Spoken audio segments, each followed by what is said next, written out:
Okay, so presentation is titled Automatically Building a Website with Travis CI, GitHub Pages and Jekyll.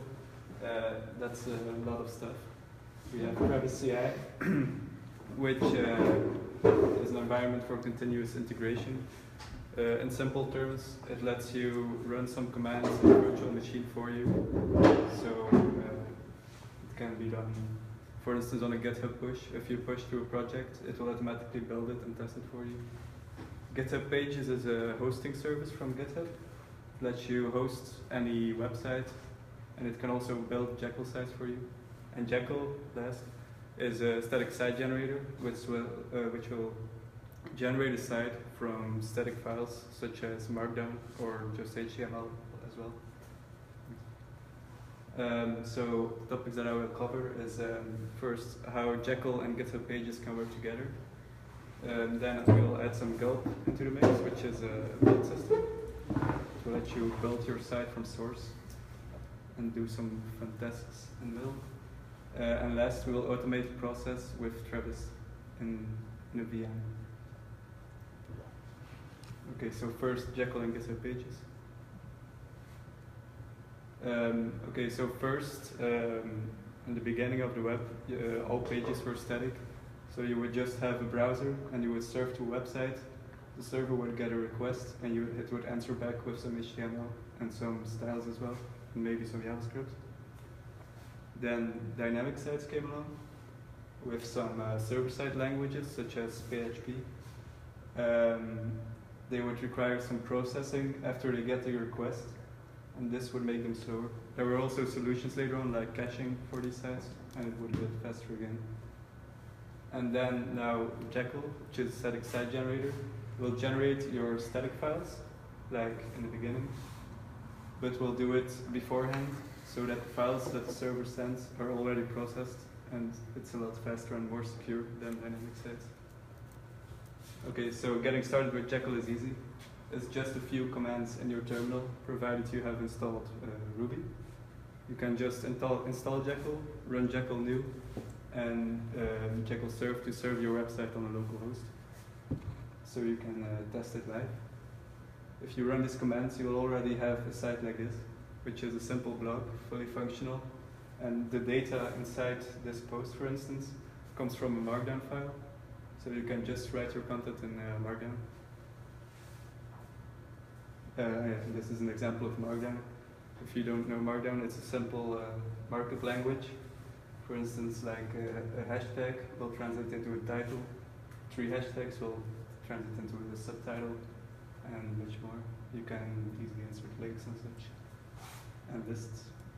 Okay, so Jekyll and GitHub Pages. Jekyll sites can get free and automatic hosting on GitHub. GitHub Pages will build your sites when you commit to a repository. So you push to your repository and you will trigger a build on GitHub Pages so that your files get generated.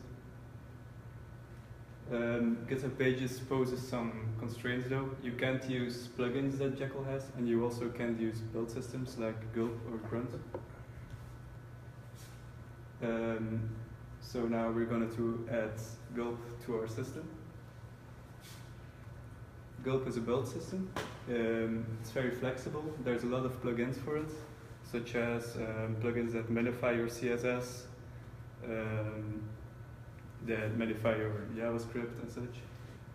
And these are all, you can write your own tasks which do specific things, and you can combine them into a stream that your files will go through and then go to their destination.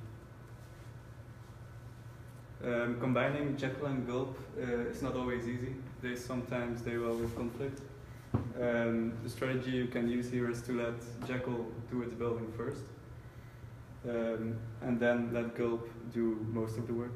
So you can let Jekyll do the work on the content, such as your markdown files, and later let Gulpa do the stuff to CSS, images, JavaScript. And to make sure they don't conflict, you can make it synchronous by using run sequence. I will show you the Gulpa file now to clarify.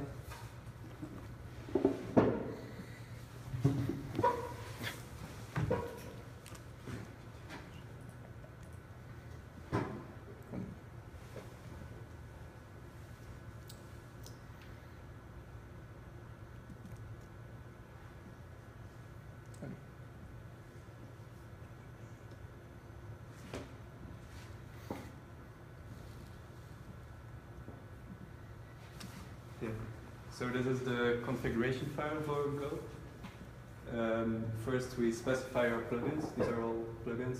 For instance, Gulpa is a plugin that will make your JavaScript really small, so that it's as small as possible when it reaches your user.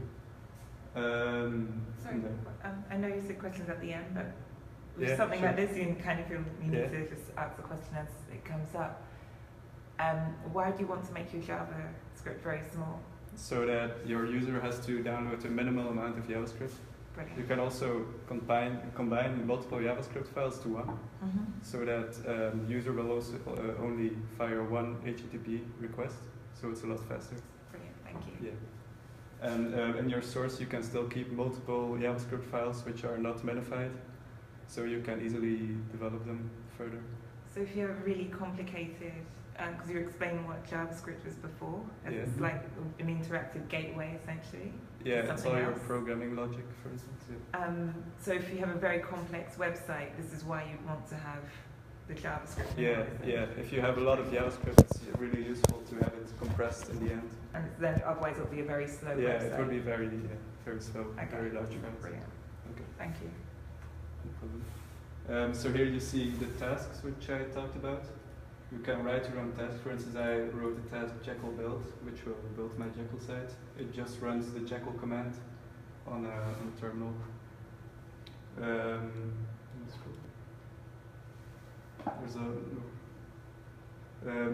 This task will compile nice tiles, for instance, and minify them as well. And you can do anything with Gulp. There's a lot of plugins available, and you can let them do a lot of things. You can also minify images, for instance, so they will load faster. Stuff like that. I also implemented browser sync, so changes in your files will be automatically put to your local server. So if you, for instance, would change in CSS background color red, you would instantly see it in your browser. Yeah, so that's Gulp. But Gulp can't be run on GitHub Pages if you want free hosting with a Jekyll site. So to work around that, we'll use Travis.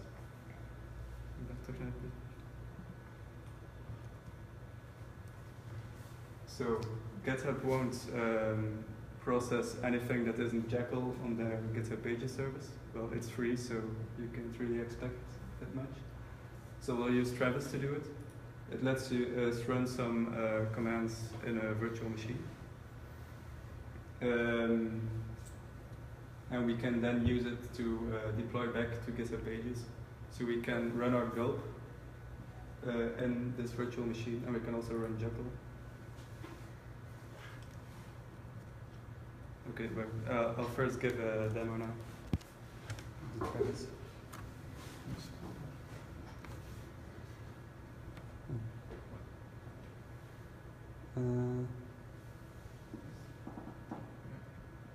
Yeah, so this is my Jekyll, my Travis. And these are the builds that I triggered. So every time you commit to the repository, it will trigger a build. And if you... Oh.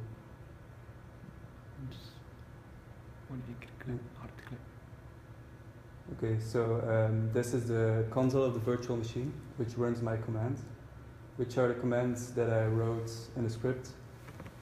So I write, for instance, Gulp, which will run my Gulp tasks, and I'll also write Jekyll to build it. In the end, it will push it back to GitHub, and it will already be online. So this creates a very easy workflow where you can just push to your repository, and it will instantly be available on the hosting.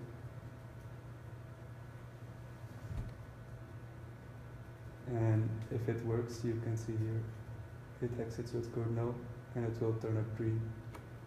We have a working deployment. That's my presentation. Okay. Flexboxes? Yes. Yeah, okay, now I will give a presentation on Flexbox.